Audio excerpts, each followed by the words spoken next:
नमस्कार साथियों, स्वागत है आपका मेरे YouTube चैनल पर। कल की क्लास हम लोगों ने पोस्टपार्टम हैमरेज उसका एक पार्ट हम लोगों ने कवर किया था। आज हम लोग कवर करेंगे second part. Second part cover करने से पहले कुछ पंक्तियां जो कि आपके लाइफ में बहुत ज़्यादा काम आएगी। समय समय एक ऐसी चीज़ है जो सबसे ज़्यादा जिसे बलवान कहा गया है, और समय के साथ के लिए एक कोट जो मैं लेके आया हूँ आप लोगों के लिए। समय इंसान को सफल नहीं बनाता, बल्कि समय का सही इस्तेमाल इंसान को सफल बनाता है। तो कहीं ना कहीं दोस्तों, सफलता के लिए समय को अपने साथ लेकर चलें, और समय के साथ साथ आप मेहनत करें। समय के साथ साथ हर चीज, अगर समय आगे निकल गया तो वो पीछे नहीं आएगा, वो पीछे नहीं आएगा। तो मेरे साथ आप लोग पढ़िए आगे एक एक टॉपिक जो मैं आपको पढ़ाऊंगा, और उसके रिलेटेड क्वेश्चन जो मैं आपको कराऊंगा आने वाले कॉम्पिटिटिव एग्जाम्स में, ये आपको बहुत ज़्यादा हेल्प करेंगे। तो हम लोग शुरू करते हैं। कल का जो हमने टॉपिक पोस्टपार्टम हेमरेज, जो हम लोगों ने डेफिनेशन पढ़ी, हम लोगों ने उसके टाइप्स पढ़े कि दो टाइप्स के जो होते हैं। पोस्टपार्टम हेमरेज को हम लोग दो टाइप से हम लोग डिवाइड करते हैं, on the basis of amount, और दूसरा हम लोगों ने क्या पढ़ा था, on the basis of duration. ठीक, आज हम लोगों ने पढ़ेंगे on the basis of amount. हम लोगों ने कल कवर किया था, जिसमें हमने पढ़ा था माइल्ड, मॉडरेट और सीवियर, तीन तरीके का हम लोगों ने पोस्टपार्टम हेमरेज पढ़ा था। अब हम लोग जो पढ़ेंगे वो पढ़ेंगे ऑन द बेसिस ऑफ जो हम लोगों ने ड्यूरेशन जो पढ़ा था। ड्यूरेशन में दो तरीके से हम लोगों ने डिवाइड किया था। एक हमने डिवाइड किया था ट्रू पीपीएच, एक हमने डिवाइड किया था थर्ड स्टेज पीपीएच। तो थर्ड स्टेज पीपीएच को हम लोग आज पढ़ेंगे।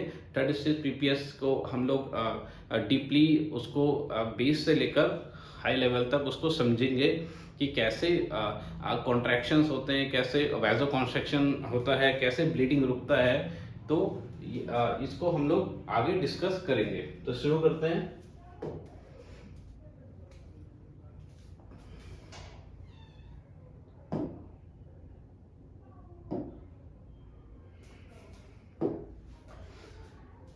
देखिए दोस्तों, ये जो पिक्चर आपके सामने है ये यूट्रस का है, और यूट्रस में जो प्लेसेंटा जो सिचुएटेड है उसका यहाँ पे ये फिगर है।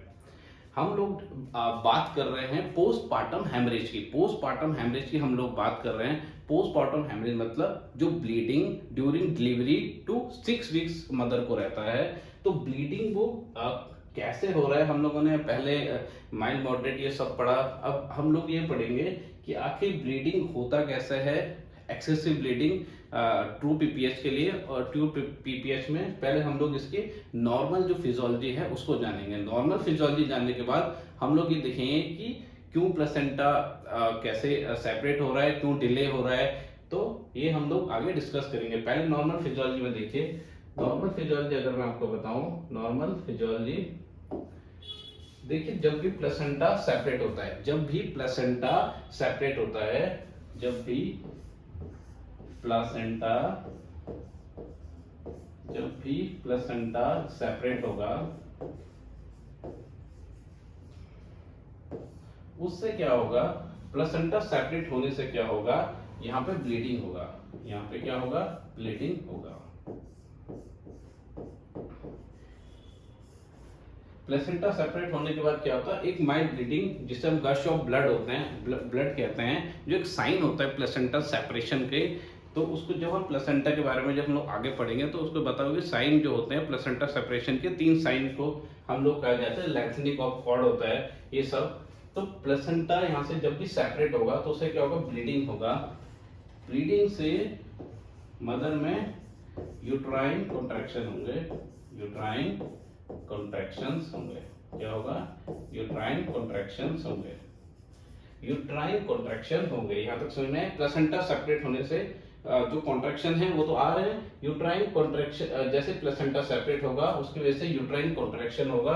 यूट्राइन कॉन्ट्रैक्शन होने के कारण यूट्राइन कॉन्ट्रैक्शन होने के कारण जो ब्लड वेसल्स जो जो प्लेसेंटल सेपरेशन के कारण जो ब्लड वेसल्स ओपन रह गई थी, जो ब्लड वेसल्स प्लेसेंटा सेपरेट होने के कारण ओपन रह गई थी, वो क्या होंगी, क्लोज हो जाएंगी। Due to vaso vasoconstriction, due to vasoconstriction uterine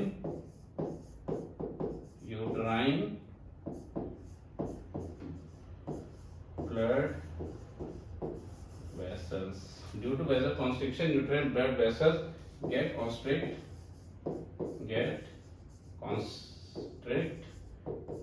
उसकी वजह से क्या होगा, ब्लीडिंग स्टॉप हो जाएगी। क्या होगा, ब्लीडिंग स्टॉप हो जाएगी, ब्लीडिंग स्टॉप हो जाएगी। यहाँ तक आपको बात मेरी समझ में आई होगी कि जब भी प्लेसेंटा सेपरेट होगा, प्लेसेंटा सेपरेट होने के कारण क्या होता है, जो हमारे जो यूट्रस की जो मसल्स है, आप समझ रहे हैं, यूट्रस की जो मसल्स है, यूट्रस की जो ये मसल्स है, इनके अंदर जो ब्लड वेसल्स है, इनके अंदर क्या है, जो ब्लड वेसल्स हैं, ये ओपन हो जाती हैं। ये ओपन होगी ड्यूरिंग क्या होगा, ड्यूरिंग प्लेसेंटल सेपरेशन, ये जो ब्लड वेसल्स हैं, ये क्या होगा, ओपन रह जाएंगे। अब ओपन रहने के बाद क्या होगा, ब्लड वेसल जब भी ओपन होगी तो उसके बाद क्या होगा, यूट्राइन कॉन्ट्रैक्शन होगा, यूट्राइन कॉन्ट्रैक्शन आएगा। यूट्राइन कॉन्ट्रैक्शन के कारण क्या होगा, जो ब्लड वेसल्स जो वहां पे डायलेट हो गई थी, वो क्या हो जाएगी, कॉन्स्ट्रिक्ट हो जाएगी। जैसे ही ब्लड वेसल कॉन्स्ट्रिक्ट होगी तो जो ब्लीडिंग है वो क्या हो जाएगी, स्टॉप हो जाएगी। ब्लीडिंग क्या हो जाएगी, स्टॉप हो जाएगी। तो इसमें जो मेन रोल है वो है इसका टोनिसिटी का। किसका रोल है,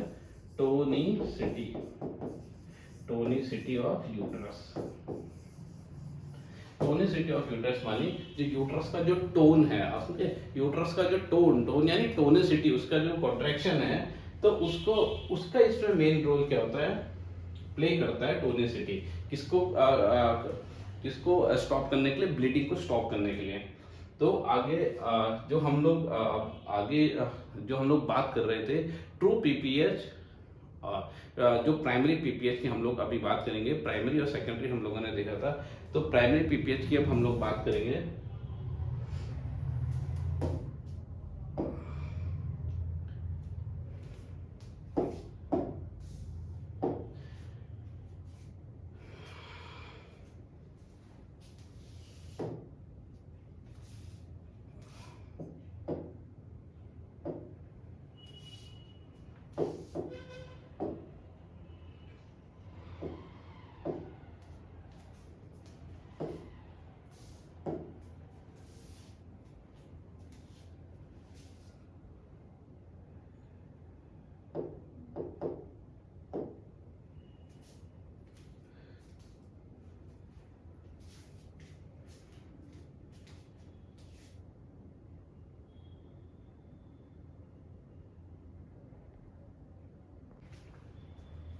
देखिए दोस्तों, हम लोगों ने अभी जो बात की थी प्राइमरी और सेकेंडरी पीपीएच, हम लोगों ने बात की थी प्राइमरी पीपीएच और सेकेंडरी पीपीएच। प्राइमरी पीपीएच में हम लोगों ने ये डिस्कस किया कि प्राइमरी जो पीपीएच होता है वो दो तरीके का होता है। प्राइमरी पीपीएच दो तरीके का होता है। जो पहला होता है थर्ड स्टेज पीपीएच होता है, और सेकंड जो होता है उसे कहते हैं ट्रू पीपीएच। एक होता है थर्ड स्टेज पीपीएच और एक होता है ट्रू पीपीएच। तो देखिए,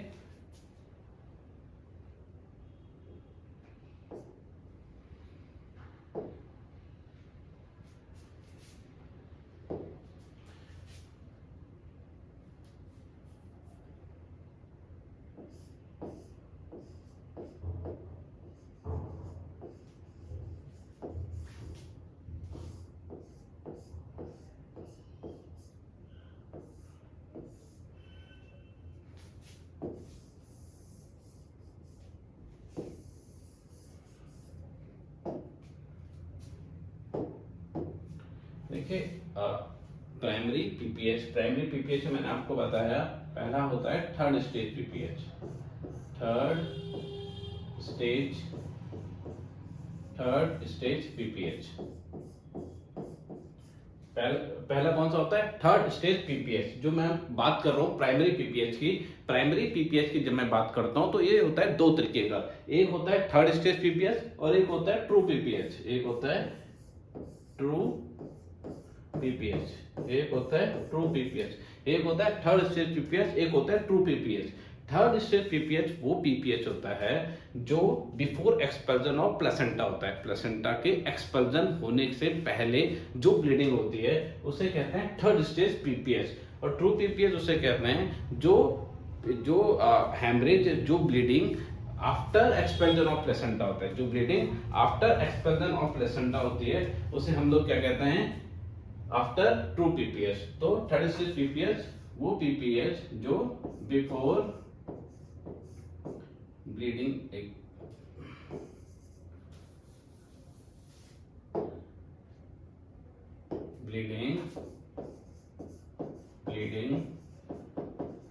before expulsion of placenta, before expulsion of placenta, before expulsion of placenta. और ट्रू पीपीएच वो पीपीएच है जो आफ्टर एक्सपल्जन ऑफ प्लेसेंटा होता है। जो कब होता है, after expulsion, after expulsion of placenta होता है। जो देखिए दो तरीके का मैंने आपको पीपीएच बताया, एक बताया थर्ड स्टेज पीपीएच और एक होता है ट्रू पीपीएच। ये किसके वो है टाइप से, ये है प्राइमरी पीपीएच के। तो bleeding before expulsion of placenta और true PPH after expulsion of placenta जो ब्लीडिंग होता है उसको हम क्या करते हैं, उसे हम कहते हैं फोर्थ स्टेज पीपीएच। अब हम बात करेंगे यहाँ पे थर्ड स्टेज पीपीएच की। अब हम बात करेंगे यहाँ पे थर्ड स्टेज पीपीएच की। Third stage PPH. देखिए थर्ड स्टेज पीपीएच में जो कि मैंने आपको बताया वो bleeding which is occur before expulsion of placenta, जो कब होती है, बिफोर एक्सपल्जन ऑफ प्लेसेंटा, यानी प्लेसेंटा अभी बाहर नहीं आया है, उसके कारण जो ब्लीडिंग होता है या उस वजह से जो ब्लीडिंग होती है उसको हम लोग क्या कहते हैं, थर्ड स्टेज पीपीएच। उसे हम लोग क्या कहते हैं, थर्ड स्टेज पीपीएच। इसका जो मेन कॉज है, इसका जो मेन कॉज है वो है एटॉनिक यूट्रस।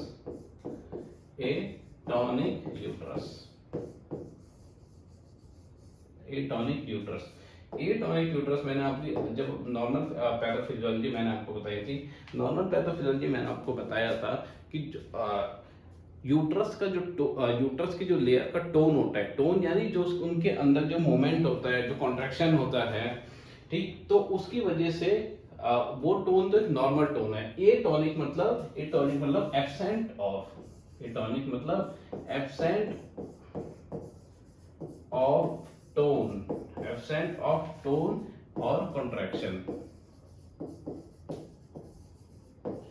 ठीक, यानी जो यूट्रस है उसकी जो लेयर है उसको वो कॉन्ट्रैक्ट नहीं हो रही है, यानी वो कॉन्ट्रैक्ट नहीं हो रही है। अगर वो कॉन्ट्रैक्ट नहीं होगी तो यूट्रस क्या होगा, अंदर जो प्लेसेंटा है वो बाहर नहीं आ पाएगा, और उसकी वजह से वैसोकॉन्स्ट्रिक्टर नहीं होगा। मैंने आपको पहले ही बताया था, कॉन्ट्रैक्शन टोनिसिटी होने के कारण जो ब्लड वेसल्स हैं उनके अंदर क्या होता है, वैसोकॉन्स्ट्रिक्शन होता है। क्या होता है, वैसोकॉन्स्ट्रिक्शन होता है, जिसकी वजह से ब्लीडिंग रुक जाता है। लेकिन एटॉनिक यूट्रस होने के कारण ब्लीडिंग क्या होगा, नहीं, एटॉनिक यूट्रस होने के कारण क्या होगा, ब्लीडिंग अगर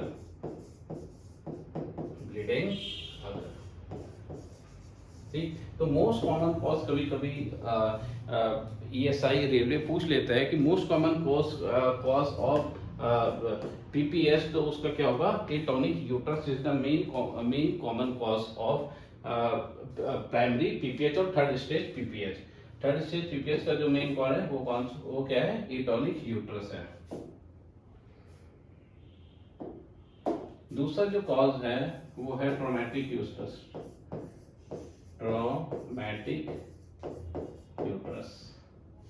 अगर यूट्रस में कोई इंजरी हो जाए तो उसकी वजह से भी उसका टोन खराब हो जाएगा, ठीक है। दूसरा है पॉलीहाइड्रोमिनास, तीसरा पॉलीहाइड्रोमिनास। तो ये सारे कॉज जो मैंने आपको बताया, ये सारे जो कॉज हैं वो क्या करते हैं, वो कॉज करते हैं PPH को। कौन सा PPH को, थर्ड स्टेज PPH को ही क्या करते हैं, कॉज करते हैं।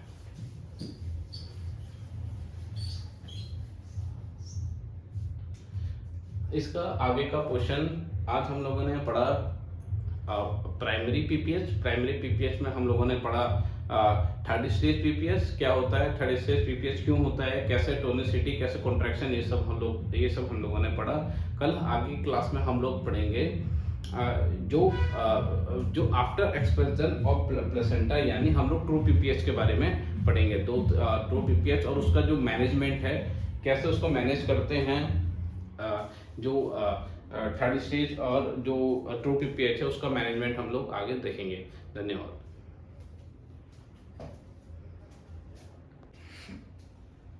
नमस्कार साथियों, स्वागत है आपका मेरे YouTube चैनल पर। कल की क्लास हम लोगों ने पोस्टपार्टम हैमरेज उसका एक पार्ट हम लोगों ने कवर किया था। आज हम लोग कवर करेंगे सेकंड पार्ट कवर करने से पहले कुछ पंक्तियां जो कि आपके लाइफ में बहुत ज़्यादा काम आएगी। समय एक ऐसी चीज़ है जो सबसे ज़्यादा जिसे बलवान कहा गया है, और समय के साथ के लिए एक कोट जो मैं लेके आया हूँ आप लोगों के लिए, समय इंसान को सफल नहीं बनाता, बल्कि समय का सही इस्तेमाल इंसान को सफल बनाता है। तो कहीं ना कहीं दोस्तों, सफलता के लिए समय को अपने साथ लेकर चलें, और समय के साथ साथ आप मेहनत करें। समय के साथ साथ हर चीज, अगर समय आगे निकल गया तो वो पीछे नहीं आएगा। तो मेरे साथ आप लोग पढ़िए आगे एक एक टॉपिक जो मैं आपको पढ़ाऊंगा, और उसके रिलेटेड क्वेश्चन जो मैं आपको कराऊंगा आने वाले कॉम्पिटिटिव एग्जाम्स में, ये आपको बहुत ज़्यादा हेल्प करेंगे। तो हम लोग शुरू करते हैं। कल का जो हमने टॉपिक पोस्टपार्टम हैमरेज, जो हम लोगों ने डेफिनेशन पढ़ी, हम लोगों ने उसके टाइप्स पढ़े कि दो टाइप्स के जो होते हैं पोस्टपार्टम हैमरेज को हम लोग दो टाइप से हम लोग डिवाइड करते हैं, on the basis of amount, और दूसरा हम लोगों ने क्या पढ़ा था, on the basis of duration. ठीक, आज हम लोगों ने पढ़ेंगे on the basis of amount. हम लोगों ने कल कवर किया था, जिसमें हमने पढ़ा था माइल्ड, मॉडरेट और सीवियर, तीन तरीके का हम लोगों ने पोस्टपार्टम हैमरेज पढ़ा था। अब हम लोग जो पढ़ेंगे वो पढ़ेंगे ऑन द बेसिस ऑफ जो हम लोगों ने ड्यूरेशन जो पढ़ा था। ड्यूरेशन में दो तरीके से हम लोगों ने डिवाइड किया था। एक हमने डिवाइड किया था ट्रू पीपीएच, एक हमने डिवाइड किया था थर्ड स्टेज पीपीएच। तो थर्ड स्टेज पीपीएच को हम लोग आज पढ़ेंगे। थर्ड स्टेज पीपीएच को हम लोग डीपली उसको बेस से लेकर हाई लेवल तक उसको समझेंगे कि कैसे कॉन्ट्रैक्शंस होते हैं, कैसे वैजो कॉन्स्ट्रक्शन होता है, कैसे ब्लीडिंग रुकता है। तो इसको हम लोग आगे डिस्कस करेंगे। तो शुरू करते हैं।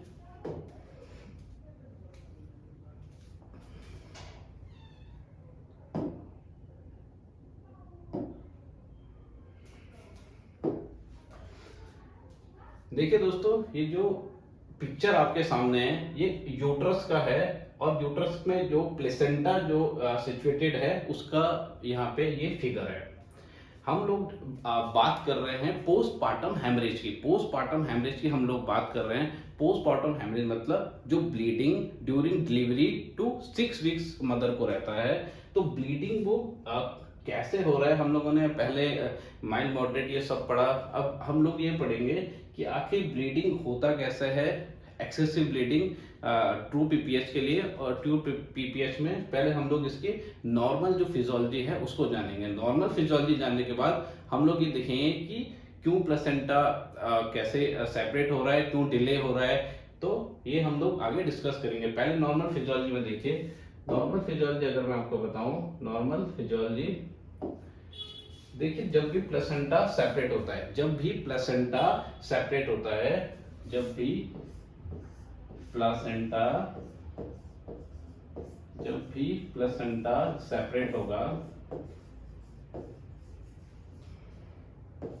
उससे क्या होगा, प्लेसेंटा सेपरेट होने से क्या होगा, यहाँ पे ब्लीडिंग होगा। यहाँ पे क्या होगा, ब्लीडिंग होगा। प्लेसेंटा सेपरेट होने के बाद क्या होता है, एक माइल्ड ब्लीडिंग जिसे हम गश ऑफ ब्लड होते हैं, ब्लड कहते हैं, जो एक साइन होता है प्लेसेंटा सेपरेशन के। तो उसको जब हम प्लेसेंटा के बारे में जब हम लोग आगे पढ़ेंगे तो उसको बताओगे साइन जो होते हैं प्लेसेंटा सेपरेशन के, 3 साइन को हम लोग कहा जाता है, लेंथनिंग ऑफ कॉर्ड होता है, ये सब। तो प्लेसेंटा यहाँ से जब भी सेपरेट होगा तो उससे क्या होगा, ब्लीडिंग होगा। ब्लीडिंग से मदर में यूट्राइन कॉन्ट्रैक्शन होंगे, यूट्राइन कॉन्ट्रैक्शंस होंगे। क्या होगा? यूट्राइन कॉन्ट्रैक्शंस होंगे, यूट्राइन कॉन्ट्रैक्शन होंगे। यहाँ तक समझ में आया? प्लेसेंटा सेपरेट होने से जो कॉन्ट्रैक्शन है वो तो आ रहे हैं। यूट्राइन कॉन्ट्रैक्शन जैसे प्लेसेंटा सेपरेट होगा उसकी वजह से यूट्राइन कॉन्ट्रैक्शन होगा। यूट्राइन कॉन्ट्रैक्शन होने के कारण यूट्राइन कॉन्ट्रैक्शन होने के कारण जो ब्लड वेसल्स जो जो प्लेसेंटल सेपरेशन के कारण जो ब्लड वेसल्स ओपन रह गई थी, जो ब्लड वेसल्स प्लेसेंटा सेपरेट होने के कारण ओपन रह गई थी, वो क्या होंगी? क्लोज हो जाएंगी। Due to vasoconstriction, due to vasoconstriction, uterine blood vessels, due to vasoconstriction uterine blood vessels get constrict,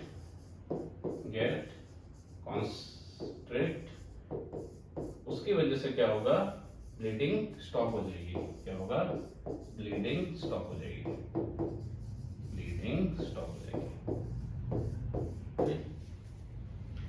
यहां तक आपको बात मेरी समझ में आई होगी कि जब भी प्लेसेंटा सेपरेट होगा, प्लेसेंटा सेपरेट होने के कारण क्या होता है? जो हमारे जो यूट्रस की जो मसल्स है, आप समझ रहे हैं? यूट्रस की जो मसल्स है, यूट्रस की जो ये मसल्स है, इनके अंदर जो ब्लड वेसल्स है, इनके अंदर क्या है? जो ब्लड वेसल्स हैं, ये ओपन हो जाती हैं। ये ओपन होगी ड्यूरिंग क्या होगा? During placental separation. ये जो ब्लड वेसल्स हैं, ये क्या होगा? ओपन रह जाएंगी। अब ओपन रहने के बाद क्या होगा? ब्लड वेसल जब भी ओपन होंगी तो उसके बाद क्या होगा? यूट्राइन कॉन्ट्रैक्शन होगा, यूट्राइन कॉन्ट्रैक्शन आएगा। यूट्राइन कॉन्ट्रैक्शन के कारण क्या होगा? जो ब्लड वेसल्स जो वहां पे डायलेट हो गई थी, वो क्या हो जाएगी? कॉन्स्ट्रिक्ट हो जाएगी। जैसे ही ब्लड वेसल कॉन्स्ट्रिक्ट होगी तो जो ब्लीडिंग है वो क्या हो जाएगी? स्टॉप हो जाएगी। ब्लीडिंग क्या हो जाएगी? स्टॉप हो जाएगी। तो इसमें जो मेन रोल है वो है इसका टोनिसिटी का। किसका रोल है? Tonicity of uterus. Tonicity of uterus मानी जो यूट्रस का जो टोन है, आप समझे? यूट्रस का जो टोन यानी टोनिसिटी, उसका जो कॉन्ट्रैक्शन है, तो उसका इसमें मेन रोल क्या होता है? प्ले करता है टोनिसिटी। किसको स्टॉप करने के लिए? ब्लीडिंग को स्टॉप करने के लिए। तो आगे जो हम लोग बात कर रहे थे, ट्रू पीपीएच और जो प्राइमरी पीपीएच की हम लोग अभी बात करेंगे। प्राइमरी और सेकेंडरी हम लोगों ने देखा था, तो प्राइमरी पीपीएच की अब हम लोग बात करेंगे।